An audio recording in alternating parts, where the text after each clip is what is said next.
Hi everyone, welcome to another episode of Wellness Day, a podcast coming to every Wednesday here at the JWC, the Jahangir Wellness Center studio. Today I have Dr. Ashiyana Nariani, an ophthalmologist. So we're going to be talking about something very specific. We're going to be focusing on the eyes, and I'm going to try and make as few puns as possible about that. But thank you so much for joining here today, Doctor. Such a pleasure. I'm glad you could be here. So let's get straight into it. We were talking about this actually a little bit earlier before the podcast actually started.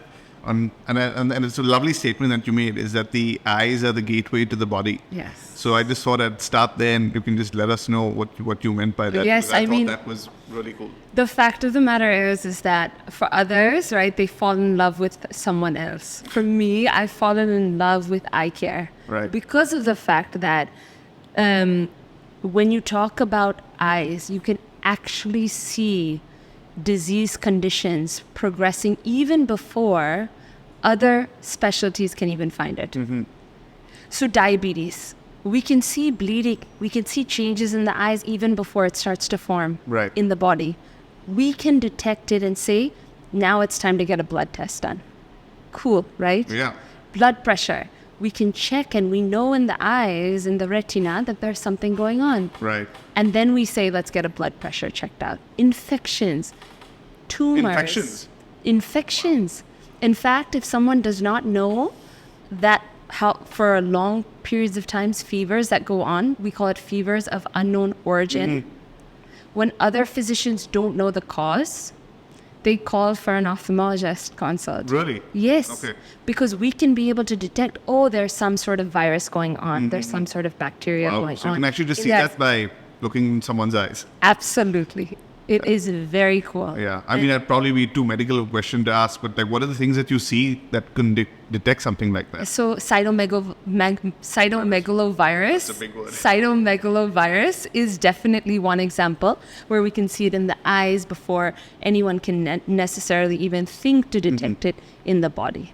So from the wellness side, it's just so much more insightful, pun intended, that is when someone goes to check their eyes, it's not just simply about reading the numbers or the letters on the wall and trying to get your lens sorted out that way. Not at all. It's actually so much deeper in terms of what you can understand and prevent in terms of disease from that standpoint. Kawas, if you think about it, the world statistics are that 90% of blindness is preventable or treatable.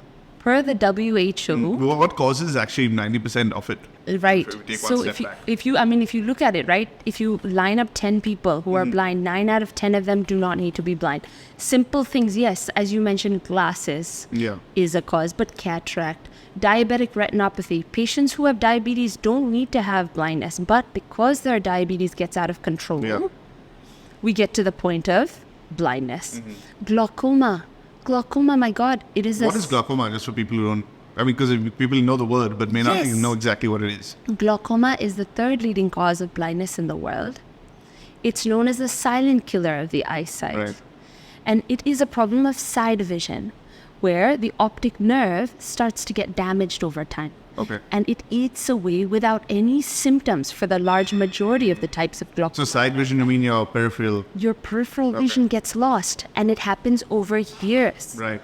Till blackout. But the point is that when we find it and detect it early, we're able to stunt it in its place with basic eye drops. Right. As it gets more advanced. No, what causes it? Genetics can be one of the major causes. Okay. And the fact of the matter is people ask, how can we prevent it? What can we do in our diet, question, right? Yeah. How do we prevent it? And the key is detection. If we, as your eye doctor, are able to identify it and find it early, then we can stop it in its place. But there's nothing that you as a human being will know to be a problem too late. Until it's too late. Yes, right. That's good. So what are the most common things that people come to you with in terms of eye problems? I mean, we talked about the leading, things like glaucoma and stuff like that. Yes. Now, glaucoma is something that's silent. Yeah. But the things that really disturb in because the if someone is coming to you, sorry to interrupt, but if someone is coming to you, it's already, at least according to them, it's already something that's cropped up. Exactly. The thing with today's day and age of technology is that we're dealing with a lot of patients who come in with computer vision syndrome. computer vision syndrome because of long, extended hours of screen time, right? Where they develop headaches, double vision, dry eyes, difficulty concentrating. Yeah. Depression even. Really? Yes. Dry eyes is actually a cause of depression. Wow. Okay. And because patients are so focused on the work, they think that there's nothing that they can do except for continue to work harder. But they don't realize that a simple blink of their eyes, try with me, simple blink. So what are we doing? We're blinking. I want you to look 20 feet away. Okay. And I want you to blink for 5 seconds. As in keep a closed blink or? Open, close, open, close, open, close. That's right. Okay. That's right. You have now taken steps towards preventing dryness. So keep blinking. Keep blinking. Because our reservoirs sit right over here. And with a simple blink, we're turning on the faucets. Okay. So you're saying people actually, because it happens naturally. But you're saying that research has shown that we don't tend to blink our eyes. Really? Yes, wow. Especially when we're in front of the phone or in front of the laptop or that is something I never thought of, that it's so probably subconscious that you don't realize you're not doing it. Yes, it's incredible. That's crazy. It's incredible. And patients don't even need to be on any eye drops if they use simple techniques like this. Okay. So simple solution is just keep blinking. Keep blinking your eyes. And honestly, if you take breaks every 20 minutes, the 20-20-20 rule, every 20 minutes taking a break to look out in the distance, but even better. And my other specialty colleagues will love me to say this. If you walk, right, you're adding in steps. Yeah, absolutely. Right? And that's where the wellness aspect comes in. We talk about exercise, we talk about nutrition, we talk about mental well-being and how everything ties in together at wellness. So I'm glad you mentioned that. You're a lot more efficient with your work if you just take time for yourself. Right, absolutely. Self-care. Yeah. So what are the other aspects that you see that you feel very common and you're starting to see an increase of? I think what happens when patients nowadays go, and it's kind of a dangerous thing, Kawas, is that people will go in to their local optical shop and they think they've had an eye exam. So the dangerous thing is when you ask patients, I ask patients every time, when have you last gotten your eyes checked? Oh, I just got glasses, right? But dilation with a retina checkup once in a year, and if you're diabetic or you have other comorbidities, then naturally it could be more frequent than that. But patients are under the impression that they've had an eye exam because they've had a number checkup. Exactly. That's what I was mentioning earlier. You look at the numbers on the wall and, you're done that way. Yes. And it's so much more than that. Because it really comes back to the point that you mentioned earlier, is that the eyes are the insight, into the body. Yes. And so that one statement is still something that still fascinates me. The eye is connected to the brain through the optic nerve cord. So we can see things even in the brain before it's even found on MRI. Yeah. But also what you're telling me, Doc, is that if my significant other were to look into my eyes, they could tell everything about me. Absolutely. Absolutely. Just tell them, though, to check the retina while they're doing that. So obviously the solution for that is to wear sunglasses, Yes.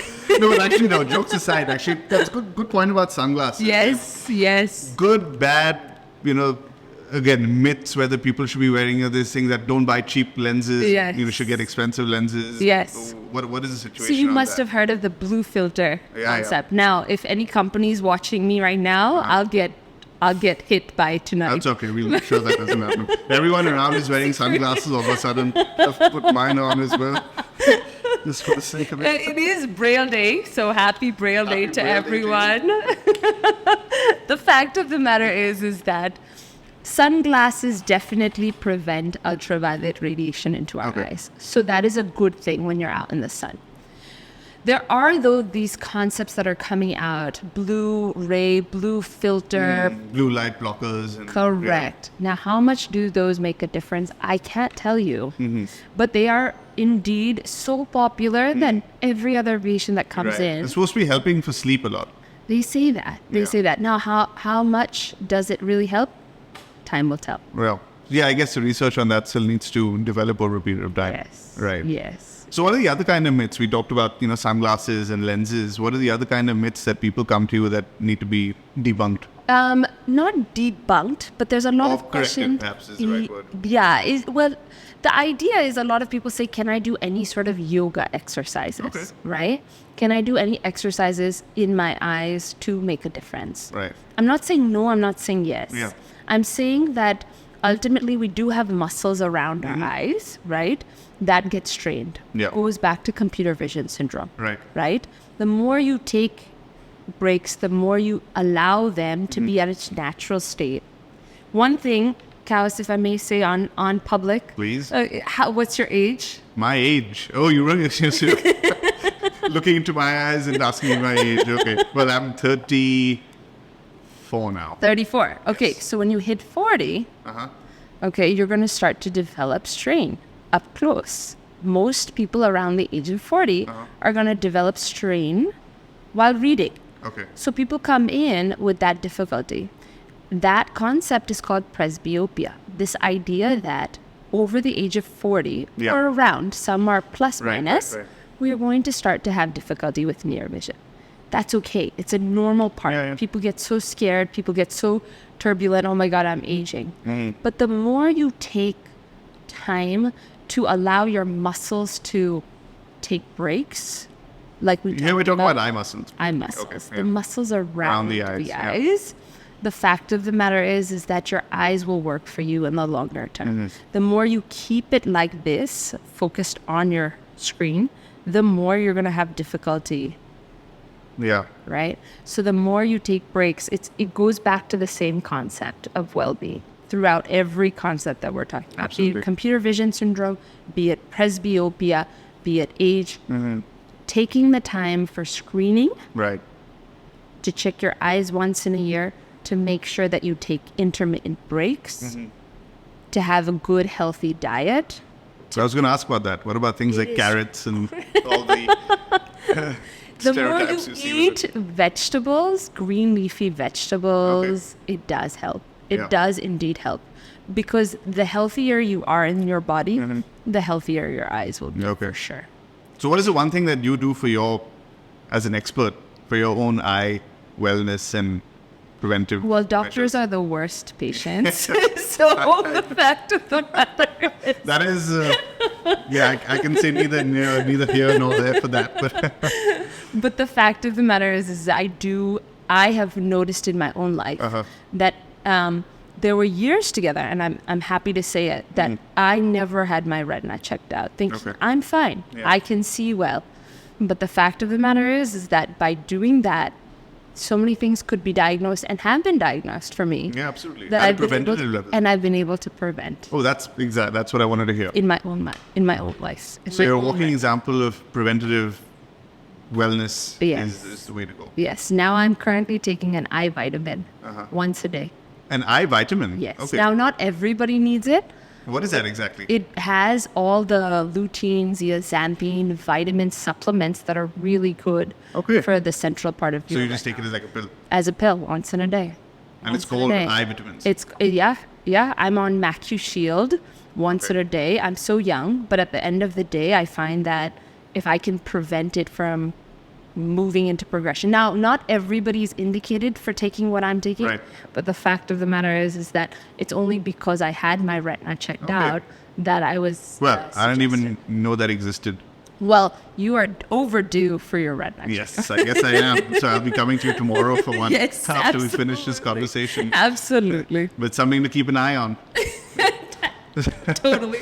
Well, thank you so much for being here, Doc. This was really fun and extremely, extremely insightful. Again, I keep saying that. But again, the biggest takeaway I keep coming back to is that how the eyes are the gateway to the entire body. So that was something that was really, really cool and something to really reflect on. So thank you for bringing that to everyone. My pleasure. Thank you for being here. It's been an honor. Thank you.